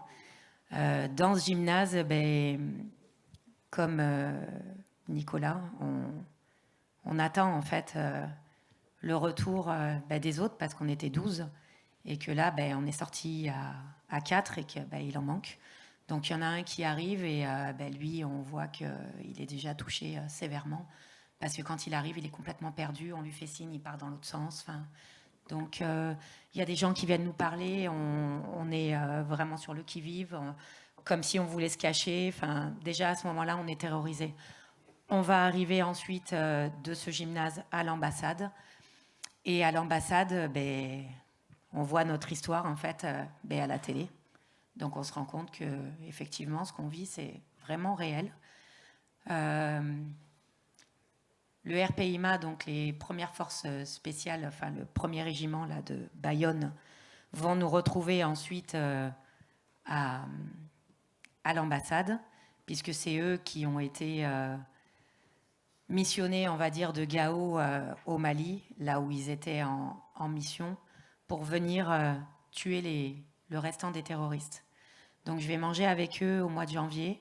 Ça m'a beaucoup aidé parce que quand je suis exfiltrée, moi, j'ai, on va dire, l'avant et eux arrivent après. Donc on complète nos récits. Et pour ma part, ce qui m'a beaucoup aidé dans ce phénomène de dissociation, parce que quand je suis rentrée pendant 5 mois, j'ai été complètement à côté de mes pompes. En fait, j'existais plus du tout. J'étais comme une espèce de coquille vide. Et c'est ce que j'ai dit à mon mari plusieurs fois. Notamment, j'ai un très bon exemple à l'approche de Noël. Ma fille, qui avait 6 ans à l'époque, me prend dans ses bras et me dit « Ama, je t'aime ». Et je ressens rien. Comme si j'étais morte à l'intérieur. Donc l'expression d'un mort-vivant, c'est vraiment... là, prend tout son sens. Si j'avais pas eu un super compagnon de route, mon coéquipier, comme je l'appelle, je ne sais pas si je pourrais parler aujourd'hui. Je pense que j'aurais sombré dans la dépression parce qu'il faut bien se dire qu'il a porté sa famille à bout de bras parce que moi, je ne pouvais plus rien faire pendant 5 mois. J'ai perdu 8 kilos, je faisais des terreurs nocturnes. C'était difficile de me laisser toute seule à la maison. J'ai même donné un couteau à un de mes fils un jour où mon mari était parti en vol parce que j'avais entendu un bruit sur le toit. Et au moment où j'ai fait ça, je me suis dit, Cécile, ça va pas en fait. C'est toi le parent, c'est pas à ton fils, même s'il est rugbyman et qu'il fait 86 kilos, de te défendre en fait. Donc voilà, j'ai vomi tous les jours pendant très longtemps. J'ai été incapable, comme je vous dis, de rien. Je prenais ma voiture, mon cerveau était tellement occupé à tout, à l'administratif, à tout ce qu'on nous demande de faire et qu'on n'est pas capable de faire, que j'appelais. Je me retrouvais chez Leclerc. Mais Yon, je comprends pas, qu'est-ce que je dois acheter? Mais non, tu dois rien acheter, tu dois aller chez le psy. Ah, ok. Donc moi, j'ai été suivie tout de suite à la cellule d'urgence à l'hôpital de Bayonne avec un docteur admirable, mais pour lequel ça a été compliqué puisque j'étais, comme elle dit, un cas d'école. Mais ensuite, il y a une chose qui est très importante, je trouve, dans les traumas, c'est le MDR. Et donc, on pourra en parler justement dans les questions-réponses. Mais voilà, je vais m'arrêter parce qu'on ne peut pas parler 3 heures. Mais j'aurais dû prioriser, comme c'est la première fois que je fais ça. Merci de m'avoir écouté. Et puis, place aux questions-réponses.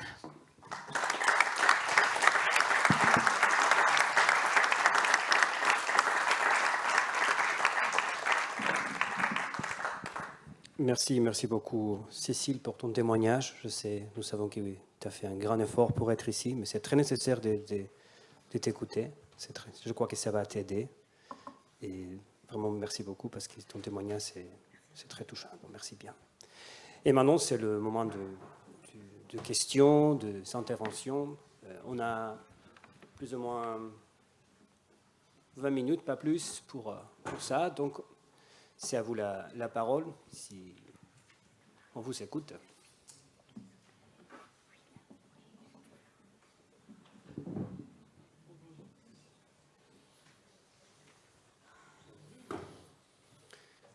C'est vrai que quand on entend, on écoute des témoignages, ça touche beaucoup et c'est difficile après de faire des interventions, mais bon. C'est un trésor de vous avoir, tous les quatre. Et sinon, on peut le laisser comme ça. Je ne sais pas si vous voulez ajouter quelque chose, Nicolas. C'est vrai que vos différents témoignages sont différents témoignages et différents types de terrorisme. À la fin, vous racontez toujours la même chose. Le message que vous laissez à la fin, c'est toujours le même et c'est très important d'entendre. Je ne sais pas, Nicolas, quelque chose à ajouter. Si dans ce moment, il y a quelqu'un qui... Juste... Oui, Nicolas. Je voudrais juste... oui, ce que vous avez vu là, cela confirme ce que j'expliquais tout à l'heure, c'est des diversités de parcours, des diversités d'expériences entre les époques, les circonstances, le type d'attaque, le type d'idéologie derrière, le rapport par rapport à la violence, violence subie directement ou violence, en l'occurrence homicide d'un proche. Mais voilà, derrière, nous formons une sorte de famille. Et ça ne veut pas dire qu'il y a... et nous avons aussi nous avons tous des points communs dans nos récits, aussi des différences d'appréciation, des différences de parcours. Nous avons chacun un autre truc, sans doute, pour penser nos plaies. Mais voilà. En tout cas, à nouveau, un grand merci à la mairie de Biarritz d'avoir organisé cet événement. Merci, Nicolas. Donc, voilà, s'il y a... Oui. Il y a une question? Ouais. OK. Pardon, quel est l'historique vraiment de l'organisation là? Parce que Nicolas Hénin parle de la mairie de Biarritz. C'est la mairie de Biarritz qui a invité la Fondation Bouessa. C'est la Fondation Bouessa qui a... Je voudrais savoir l'initiative, s'il vous plaît. Oui, je parlais d'abord à la présentation, mais bon, comme tout ça, je racontais l'origine, c'est plus ou moins... voilà, c'est... Alors en fait, c'est moi qui suis un peu à l'initiative de cette conférence aujourd'hui. Dans l'idée, mon père est donc décédé en 86. Il a été assassiné et il n'y a eu aucune reconnaissance. Enfin, quand vous êtes victime, vous êtes souvent en manque de...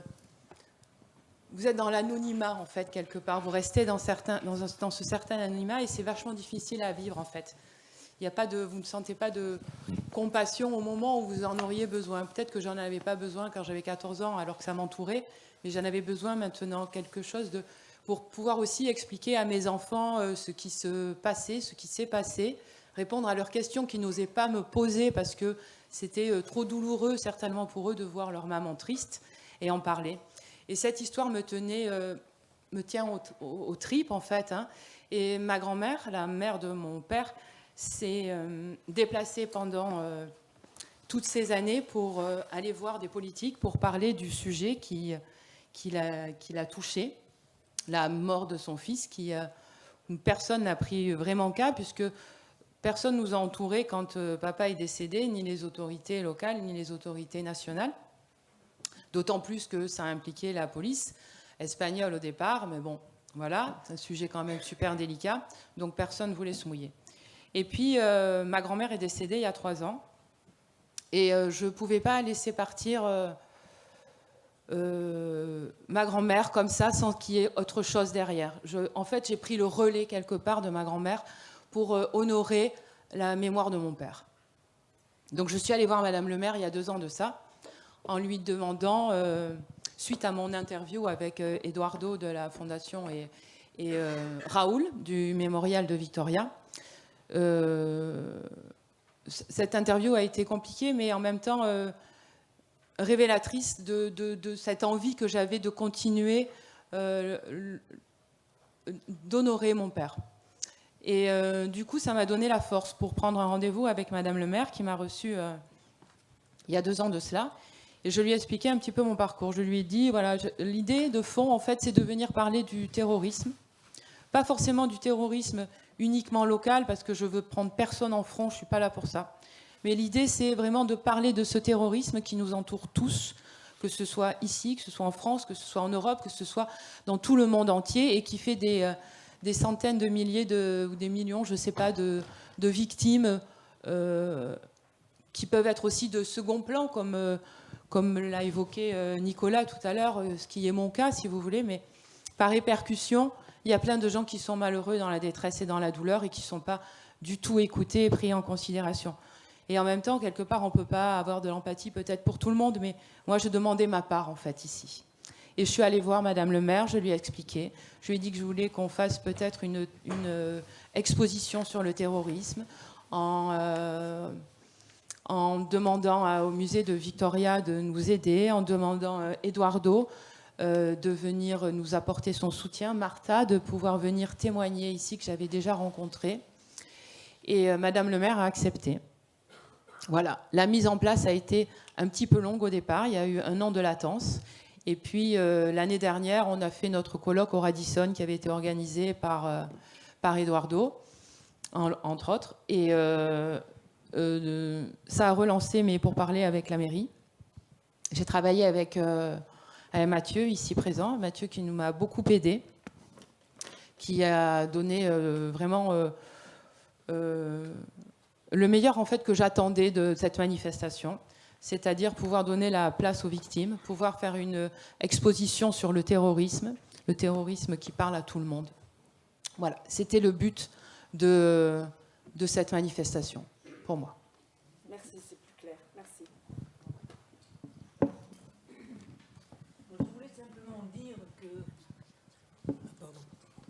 Je voulais simplement dire que, après ce que nous avons entendu, ça a donné une sensation pour nous-mêmes de le vivre, rien que de l'entendre. Alors imaginez quand on l'a vécu. On n'a qu'une seule envie, c'est se taire et vous respecter. Merci. Merci Martine. Martine est la cousine de mon papa aussi, je tiens à le préciser. J'ai l'impression, je vais essayer de parler bref, mais fort, j'ai l'impression qu'on se... Attendez, sinon on n'attend pas. Attendez, le microphone comme ça. Non, on a un microphone comme ça, on peut comprendre. Il est branché, oui, d'accord. J'ai l'impression qu'on se trouve dans le même cas de figure que les victimes de la guerre, enfin, qui ne parlent pas des événements dont ils ont été ou les victimes ou les témoins, parce que, d'abord, c'est difficile de faire comprendre aux gens et que la plupart du temps, les gens ne veulent pas les comprendre ou ne peuvent pas les comprendre. Et quelquefois même, quand il s'agit du terrorisme, on les transforme. Il y a une chose, moi, qui me révulse toujours, c'est quand j'entends parler des terroristes et qu'on cite en résistant. Voilà. Alors, je voulais simplement donner ce petit, comment dire, cette petite déviation, si l'on peut dire, mais qui est extrêmement grave à mon avis.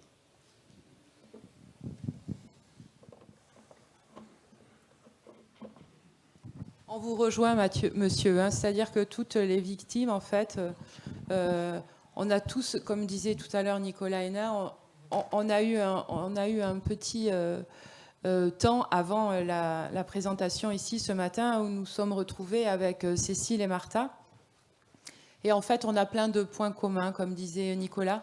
On a ces mêmes douleurs en fait qui sont là, cette même culpabilité, cette même peur, cette peur de s'exprimer aussi, qui n'est pas facile, cette légitimation qu'on doit trouver, cette légitimité, pardon, et puis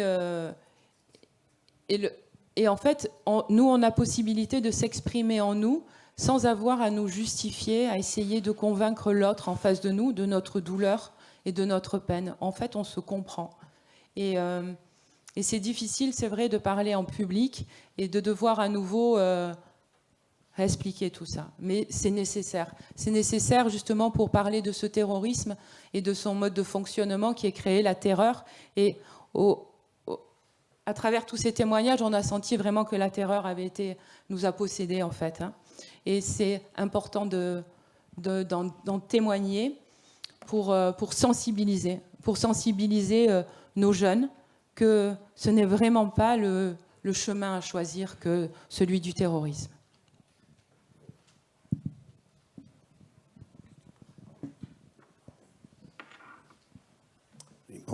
Bonjour. Oui. Mais moi, je me sens tout petit, malgré mon 1m85. Et je ne sais pas, j'ose à peine prendre la parole parce que je vais être maladroit, certainement. Enfin bon, merci d'abord de vos témoignages. Et moi, je suis heureux d'être là, préfet. Mais moi, je me dis, ça ne va jamais finir. Excusez-moi, parce que c'est pas des paroles que vous attendez, ce que je vais dire peut-être. Mais ça continue, le terrorisme. Mais il y en a, mais vous savez, vous voyez, mais c'est effrayant ce qui se passe actuellement. Donc c'est très dur. Et je comprends le monsieur. Moi aussi, je suis un fils de... Mon papa a fait une guerre. Pas besoin de dire laquelle. Il y a des tas de choses qu'on ne dit pas. Les gens qui ont fait l'Algérie, j'ai des amis qui sont un peu plus âgés que moi, ils ont fait des choses catastrophiques. Là.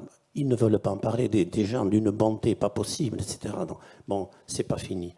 Après, je voudrais dire, bon, je suis venu aussi, j'ai eu le plaisir, la chance aussi de connaître ton papa, Robert. Je suis un enfant, on était à l'école ensemble, on était à côté dans la classe. Alors, ce qu'il y a, quand vous avez dit, j'ai envie de te tutoyer même, quand tu as dit que personne n'en parlait, moi j'ai la souffrance et je sais que je suis basse, je suis d'ici, hein, je connais un peu tout ça, je suis même engagé hein, au quotidien sur la défense de beaucoup de choses. Mais on a souffert, moi j'ai souffert, moins que vous, moins que votre famille, je connais, ils me connaissent d'ailleurs votre famille, on se connaît très bien. Mais moi, je souffre depuis qu'il a été assassiné. C'est une honte de la main. Enfin, comment ça s'est passé, que tu as très bien dit. Donc ça, on le partage. Et sachez, en tout cas, que ce que vous avez vécu, souffrez, on le partage. Après, il y a les histoires politiques, il y a le terrain, il y a l'avenir politique d'un pays avec des contradictions qui continuent. Ça, on ne peut pas. Mais... Qui peut dire ici que ça va s'arrêter, le terrorisme? Qui peut dire? Excusez-moi, mais je voulais dire au moins ça. Merci. Merci. Alors, moi, je vais vous répondre avec une réponse qui vous satisfera à moitié.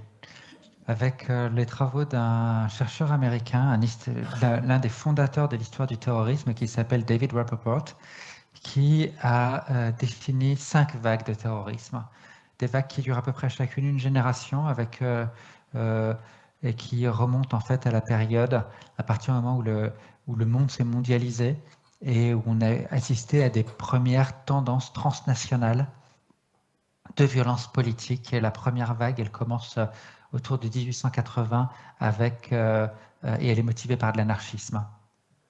Et chacune de ces vagues font comme des courbes, comme ça, qui se chevauchent et montent, progressent, atteignent une apogée, puis redescendent. La bonne nouvelle, c'est que chaque idéologie terroriste, chacune de ces vagues a trouvé une fin.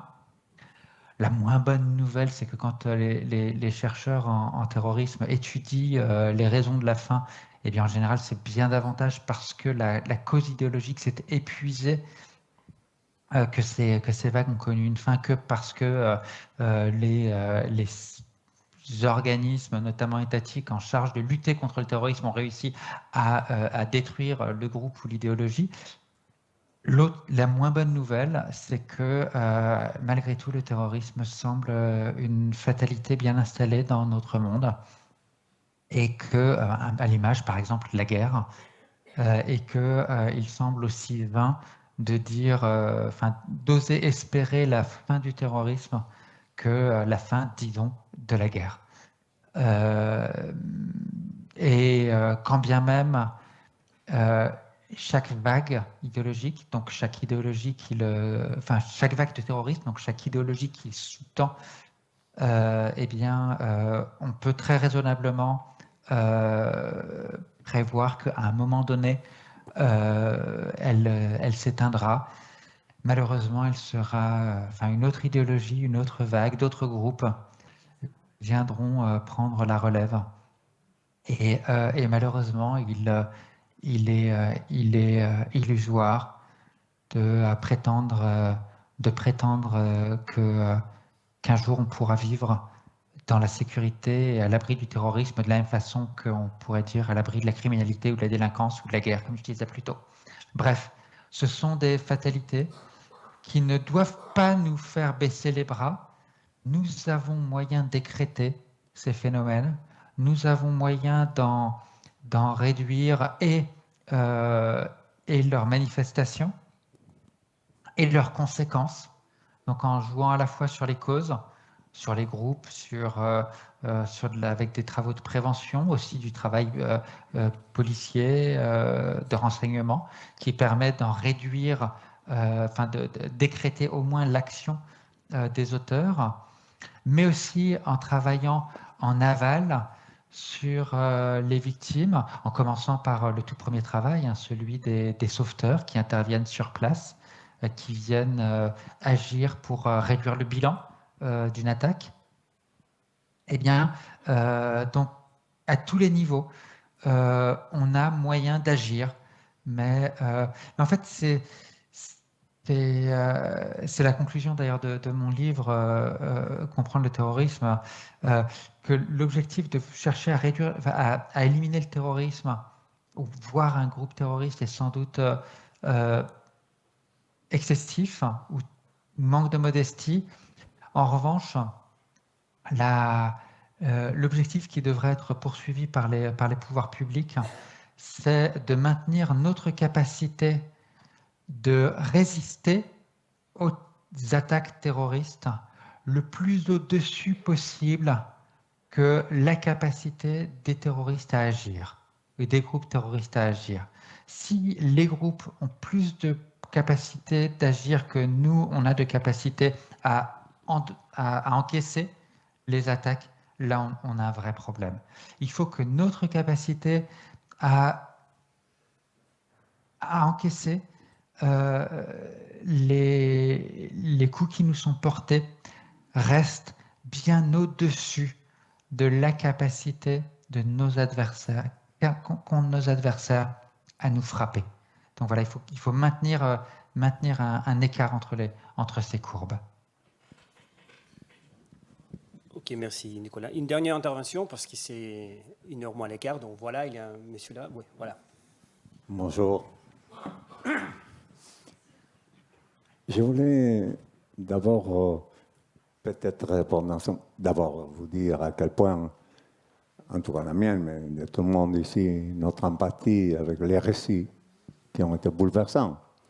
Cette douleur inconsolable, certainement pour toujours, qui nous est presque à tous perméable à cette douleur, à cette existence détruite par les événements multiples, non seulement ici, sur ce territoire, mais ailleurs dans le monde.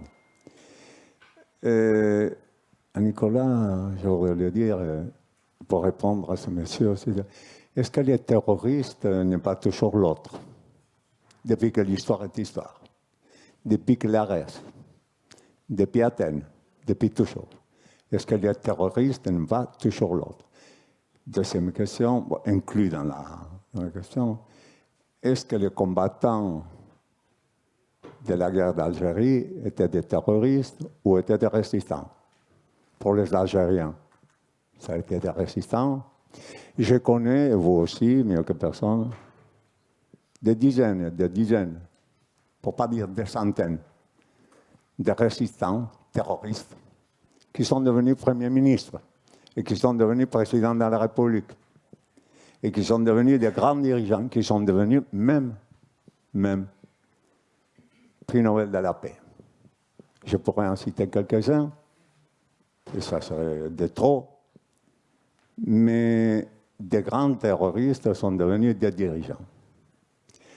Il faut savoir que l'hôtel David à Jérusalem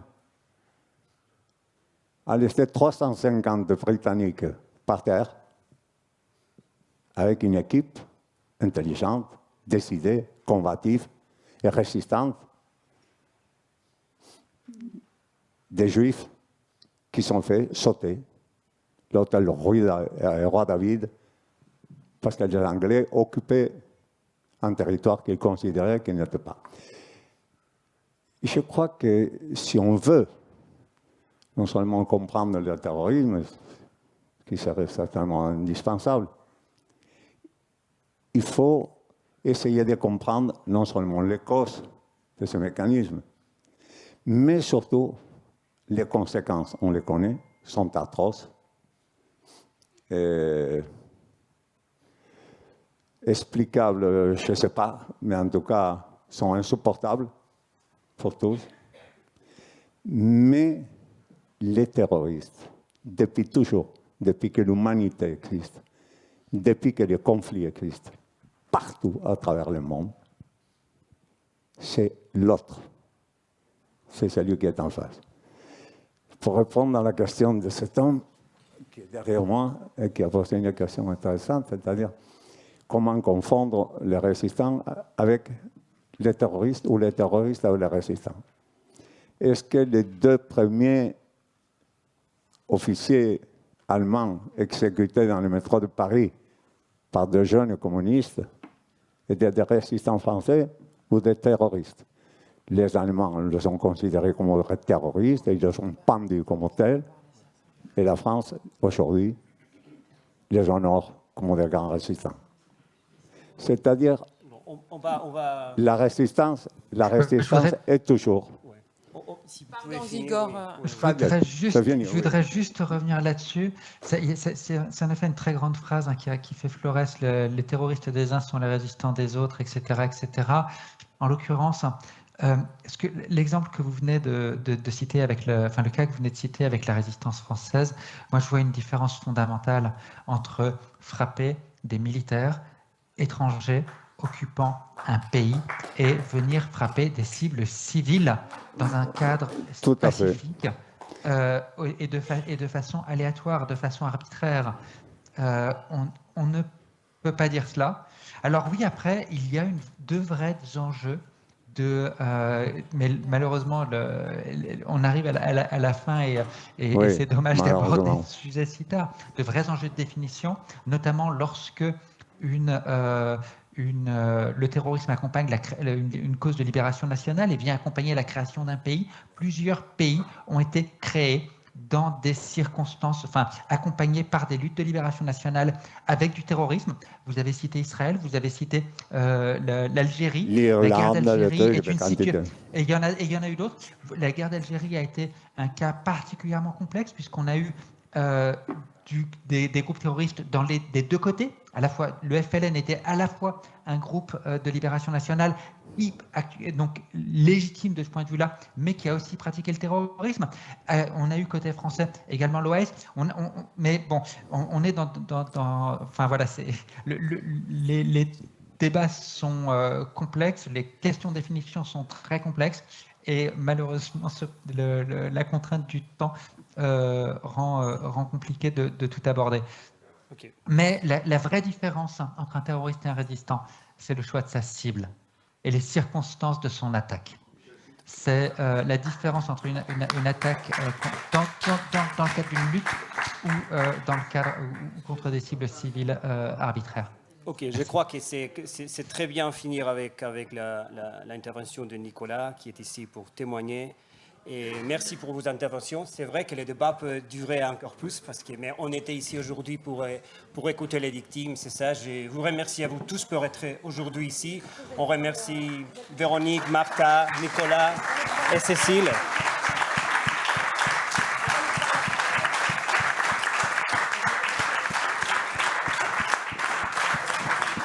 Merci beaucoup, bon après-midi. Et vous savez que jusqu'à le 7 décembre, vous avez encore ici l'exposition. Merci beaucoup.